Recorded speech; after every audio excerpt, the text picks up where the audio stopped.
First up, let's cut across to Delhi government press briefing on COVID scenario in the national capital.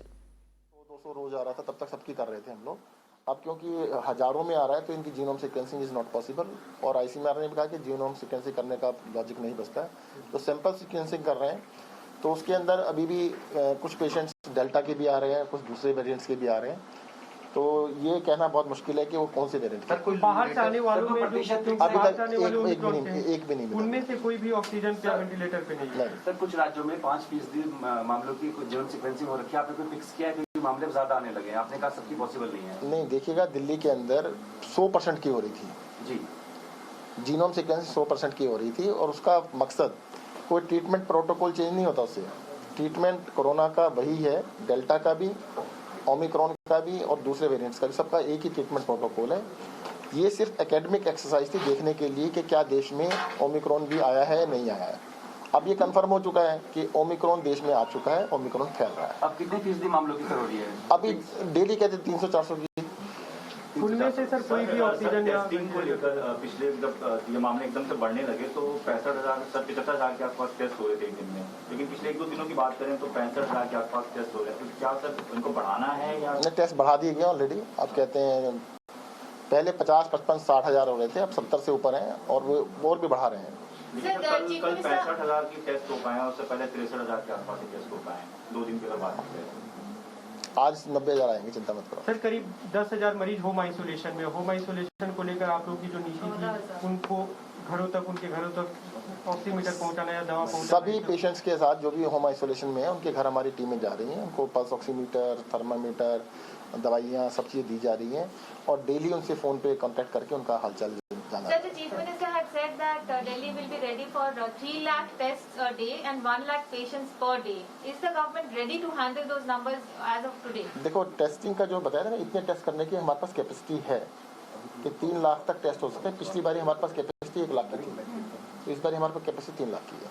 Sir, कितने तैयार है सरकार और केंद्र सरकार और राज्य सरकार? Now is the question, sir, because projections are very bad. नहीं, देखिए, दिल्ली में इसी वजह से कि देखो 2 चीज़ें होती हैं, एक तो कोरोना को होने से रोकना, दूसरा अगर होता है तो उसका इलाज करना। होने से रोकने के लिए दिल्ली सरकार ने बहुत ही प्रोएक्टिव डिसीजंस लिए। देश के अंदर सबसे पहले हमने अलर्ट्स जारी किए, सारे स्कूल, कॉलेजेस, एजुकेशन इंस्टीट्यूशन सबको बंद कर दिया, शॉप्स को ऑड इवन कर दिया, मॉल्स को ऑड इवन कर दिया, जिम बंद कर दिए। तो बहुत सारी चीज़ें हमने बंद कर दी, और इवन इसी चीज़ को ध्यान में रखते हुए हमने वीकेंड कर्फ्यू भी लगाया है। इस बारी फ्राइडे इवनिंग से लेकर मंडे मॉर्निंग तक वीकेंड कर्फ्यू भी रहेगा। तो वो सारी कवायद जो है वो इसलिए है कि केसेस को होने से रोका जाए। तो फर्स्ट स्टेज है कि रोका जाए, फैलने से रोका जाए, और दूसरा है कि अगर फैलता है तो जो अगर बीमार हो तो उनका इलाज किया जाए। तो इलाज की पूरी तैयारियाँ की गई हैं, परंतु साथ साथ सभी लोगों की जिम्मेदारी बनती है इसको रोकने की। और मैं फिर से कहना चाहूँगा, बहुत माइल्ड है, बहुत ही कम खतरनाक है, फिर भी ना हो तो अच्छा है। उसके लिए सबसे आसान तरीका 2 साल का एक्सपीरियंस बताता है। घर से बाहर तभी निकले जब जरूरी हो, निकले तो मास्क जरूर लगाए। सर, केंद्र सरकार और राज्य सरकार को मिला के एक कोरोना का कोष बनाया गया था। केंद्र सरकार का ये कहना है कि 50% अपनी पैसा वो जमा कर चुकी है, लेकिन कई राज्यों के द्वारा वो पैसे खर्च नहीं किए गए। दिल्ली की क्या स्थिति है सर? दिल्ली को वैसे तो पैसा बहुत ही कम मिला है, जो मिला है उससे 130%। देश में सबसे ज़्यादा पैसा खर्च दिल्ली सरकार ने किया है। दिल्ली सरकार ने अपनी तरफ से पैसा देकर ज़्यादा खर्च किया है। काफ़ी सारे राज्य ऐसे जिन्होंने 0% खर्च किया है।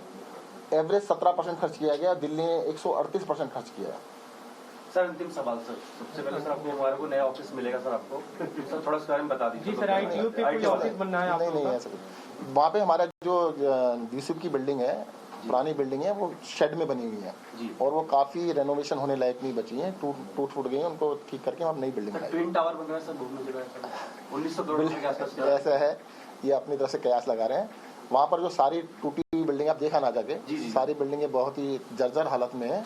उस पूरे प्लॉट को नई बिल्डिंग बनाई जाएगी। सर, आप लोग का टावर बन रहा है सर, 135 मंजिला ऐसा कुछ बोल रहे हैं, 1900 करोड़ रुपए। मुख्यमंत्री या मंत्रियों का ऑफिस पूरा वहाँ पे ट्रांसफर किया जाना है सर?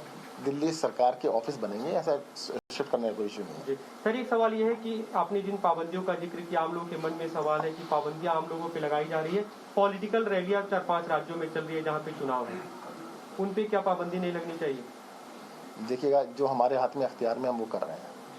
हम दिल्ली के अंदर जितनी पाबंदियां लगा सकते हैं हम लगा रहे हैं। कई सारे लोग इसका भी बुराई करते हैं कि आपने क्यों लगाई, बाकी राज्य नहीं लगा रहे हैं। देश की राजधानी है दिल्ली, देश के अंदर सबसे ज़्यादा पहले प्रोएक्टिव एक्शन ले रही है। बाकी राज्यों को ठीक लगेगा वो भी जरूर लगाएंगे। आपकी पार्टी भी 4-5 राज्यों में चुनाव लड़ रही है, तो अगर आप चाहें कि हम जो आपकी रैलियां हैं वो वर्चुअल माध्यम से करें या एग्जाम्पल सेट हो, मतलब आप ये चाहते हैं कि हम प्रचार बंद कर दें? नहीं कमाल कर रहे हैं आप तो, कि भाई हम इलेक्शन ना लड़ें, ये कह रहे हैं। नहीं इलेक्शन लड़ने की बात नहीं है सर, एक मतलब पहल की जा सकती है अगर आप मांग करें। देखो, क्योंकि दिल्ली में आपने समय पे पाबंदियां लगा दी कि कोरोना काबू में। देखिए हमने एग्जाम्पल सेट किया है, हमने दिल्ली के अंदर सारी पाबंदियां लगाई हैं, और भी जरूरत पड़ेगी तो हम जरूर करेंगे। सर हेल्थ वर्कर्स की क्या स्थिति है, कितने लोग पॉजिटिव है, कुछ इस तरह का डेटा अगर आप लोगों के पास अवेलेबल हो? कुछ डॉक्टर्स भी सर एग्जैक्ट नंबर कुछ नहीं है, पर अखबार में मैंने पढ़ा है कि 100 के करीब लोग शायद उसमें पॉजिटिव आए।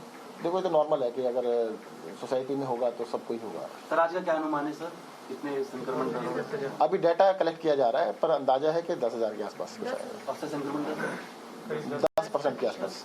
शुक्रिया। Thank you sir. Thank you so much. So that was the Delhi Health Minister Satyendra Jain, who was taking stock of the situation in the National Capital Region. Remember, Delhi recorded over 5,000 cases in 24 hours. So the Health Minister there talking about the COVID infra in Delhi NCR and also taking stock of the entire situation. He talks about the beds that are reserved, in fact, and he also has said that people who are home isolated, the government is also keeping a tab on all of those people as well. And he also mentions about the COVID, the weekend curfew ahead in the wake of the COVID lockdown, and also about the various other steps that have been taken by the Delhi government so that these cases don't spiral out of control.